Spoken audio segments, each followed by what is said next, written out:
We are the Coalition, loud and proud, outrage porn-free, civilly disobedient media, broadcasting live on the worldwide Coalition Network here at the Go Local Live Broadcast Center. We're going to get right to it. Facebook.com/The Coalition Radio, on the mighty Twitter at Coalition_radio, and of course the mothership at CoalitionRadio.us. It is my great honor to have joining us with us right now Kim Ruff. She is a candidate for the presidency of the United States on the Libertarian ticket.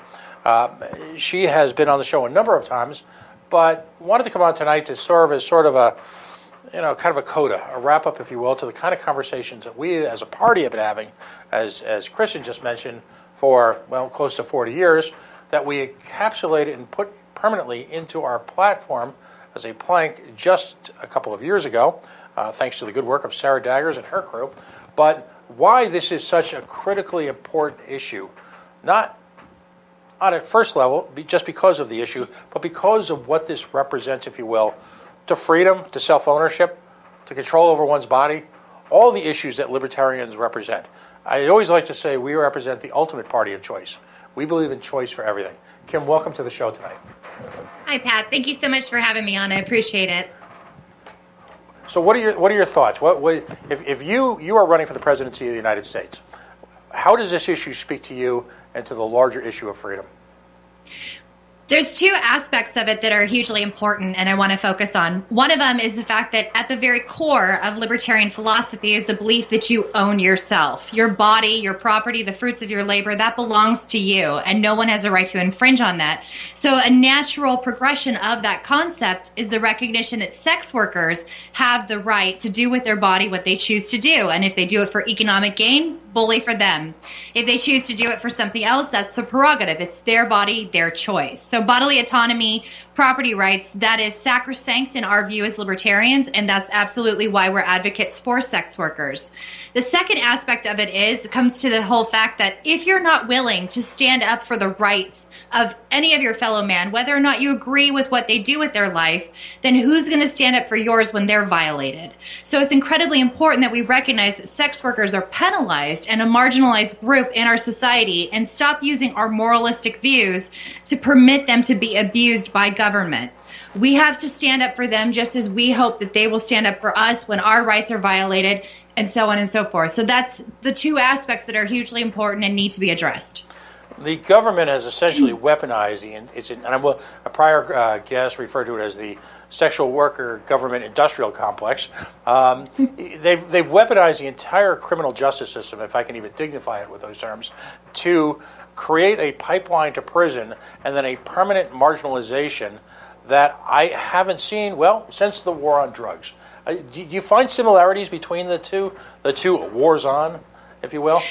Yeah, absolutely. This is something that we as libertarians would consider a victimless crime, in the sense that even though it's on the books and it's not legal, it shouldn't be a law, because the crime creates no victim.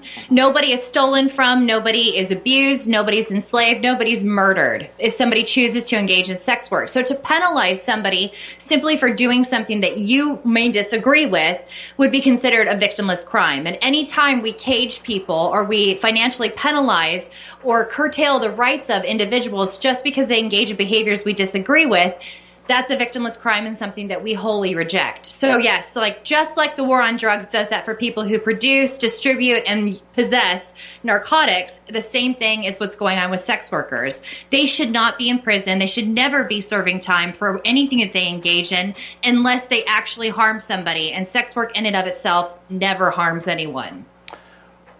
Our government has created a dependency society, and what it does so cruelly to folks convicted, if you will, of sex crimes and sex worker crimes particularly, again, that are not consensual, that are not a violation or an aggression of anyone's individual rights, is to essentially wrest away that dependency society from them after having effectively marginalized, actually have effectively crippled their lives and their prospects by doing so.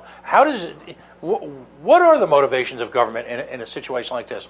The more the government seemingly acts on this with the passage of legislation like FOSTA and SESTA, the more dangerous circumstances we place these men and women in, the more challenging their lives are in terms of the judicial system and their financial prospects. What could possibly be the motivation here? That's a good question. I don't actually know what the impetus is behind it, unless it's just this moralistic or puritanical vestige of our culture that we're trying to dictate what other people do with their lives.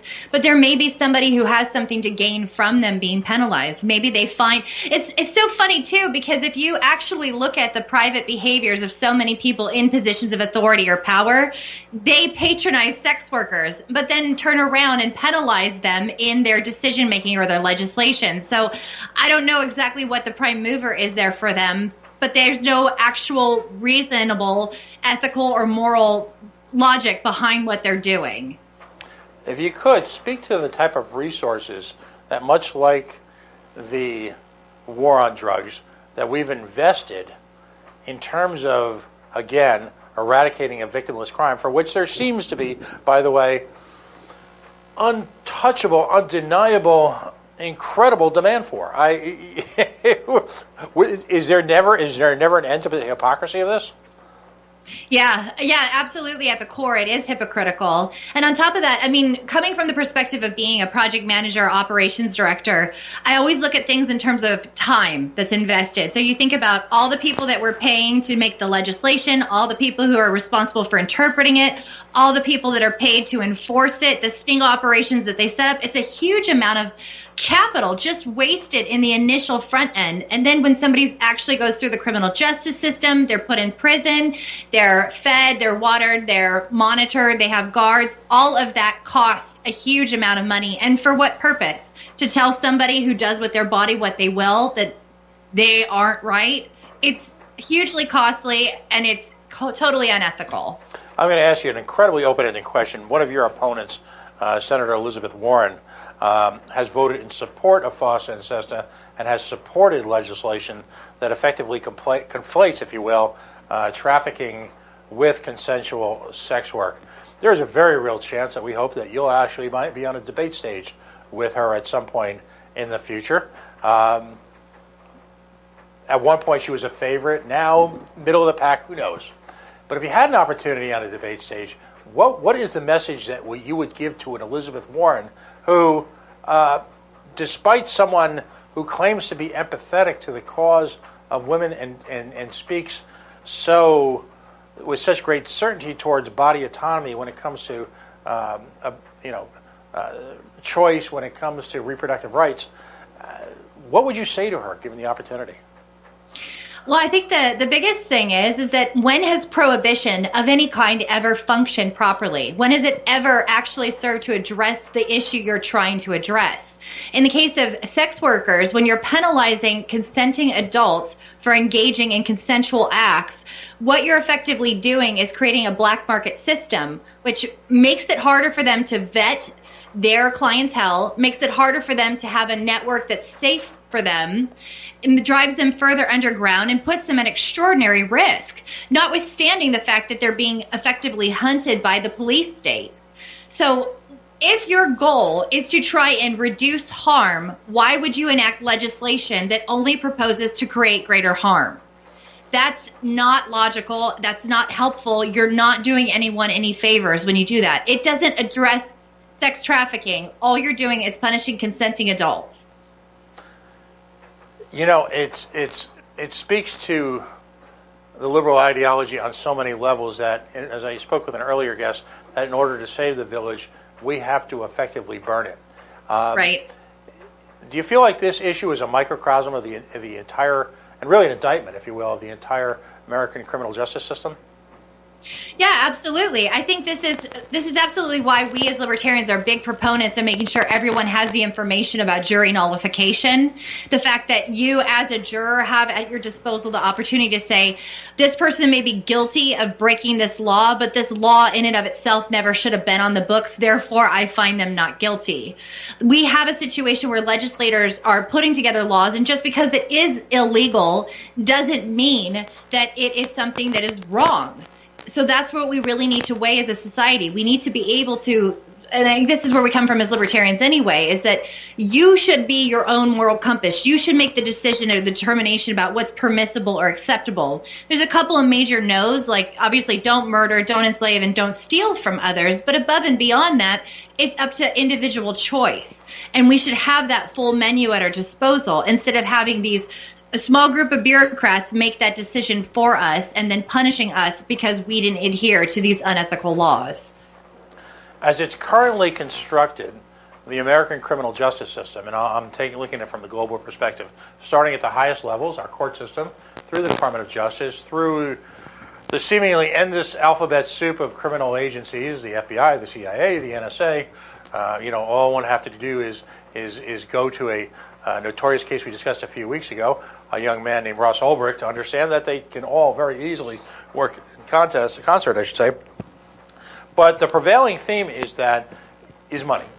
You've got a system which essentially rewards incarceration.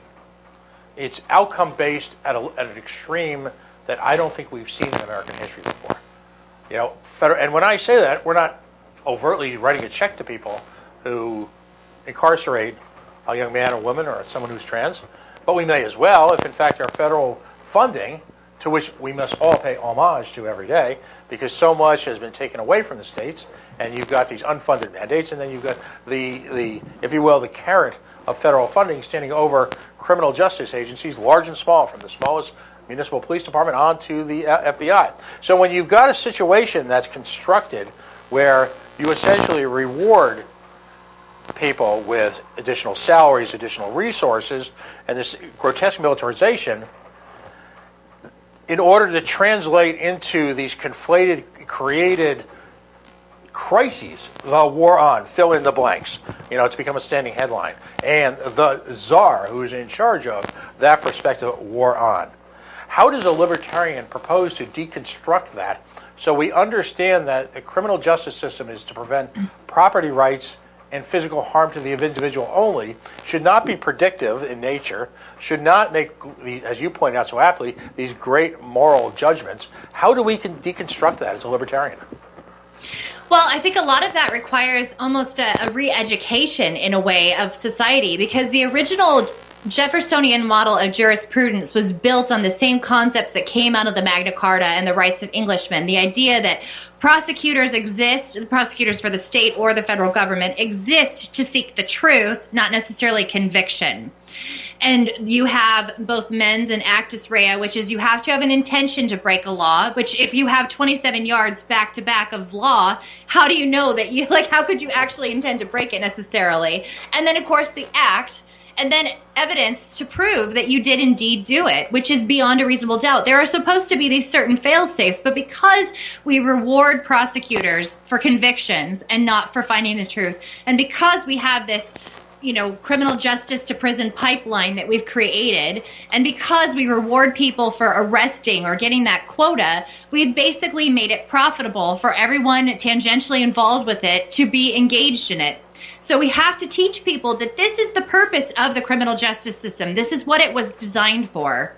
And then we need to start chipping away at all those laws. And that means pushing on legislators at the local, state, and federal level and making sure that they start repealing those laws that presume to penalize people for doing things that harm no one. Wow. Kim, we only have a minute or two left. How can folks find out more about your campaign? And do you have any plans to travel soon to near and far to any of the vast outreaches, if you will, of the libertarian world, the planet libertarian? Oh, my goodness. Yes. In January, I have, we've got upcoming on the 11th of January is going to be the Tennessee Libertarian Party Convention. I'm looking forward to that. After that, on the following weekend, I believe the 17th, 18th, and 19th is going to be the Georgia Libertarian Convention. Then after that is going to be the Arizona Libertarian Party Convention the weekend of the 25th. So those are my January events. And then if you want to find out more about us, keep track of what we're up to, or donate to my campaign, you can do it at ruffphillips2020.com. Outstanding. I want to just say a special note to Kristen Calhoun, who we had some technical issues joining us. We're going to get her on when we resume programming right after the new year, because I believe that the decrim movement and the Libertarian Decrimming Caucus has got an important role to play at our national convention in Austin, Texas, just a short 5 months or so away. First of all, Merry Christmas, Happy Holidays. I'm sure we'll speak before the new year. But again, thank you so much for joining us. And I think it's an uplifting message that you deliver, and a real coda onto tonight's, what is really a solemn observation of years of uninterrupted tragedy. I appreciate you sort of giving us that bright outlook for the future, and I wish you nothing but well and peace on your campaign trail. Thank you so much, Pat, and thank you so much for dedicating time to this. I wish more people would discuss these issues, so I appreciate you highlighting it in your show. All right, God bless. She is Kim Ruff. She is a candidate for the presidency of these United States. You can find her on ruffphillips2020.com. I hope I got that right. Where there are, as is our want in the libertarian movement, substantial, detailed analysis of issues. Because the great thing about libertarians is, and she just was proof positive of that, you ask them a question, we're going to answer. And we're going to answer directly and bluntly, all through the perspective of personal liberty. Folks, this brings to sort of a conclusion, if you will, of tonight's conversation. I want to thank all of you for joining us. This will be available in podcasts hopefully soon. It will be available up on our Facebook page as well as our YouTube page, all of which can be found at coalitionradio.us. We are the Coalition, loud and proud, outrage porn-free, civilly disobedient media broadcasting live on the Worldwide Coalition Media Network. Facebook.com/The Coalition Radio, on the mighty Twitter at coalitionradio.us, and of course, the mothership, our website. Have a wonderful holiday week.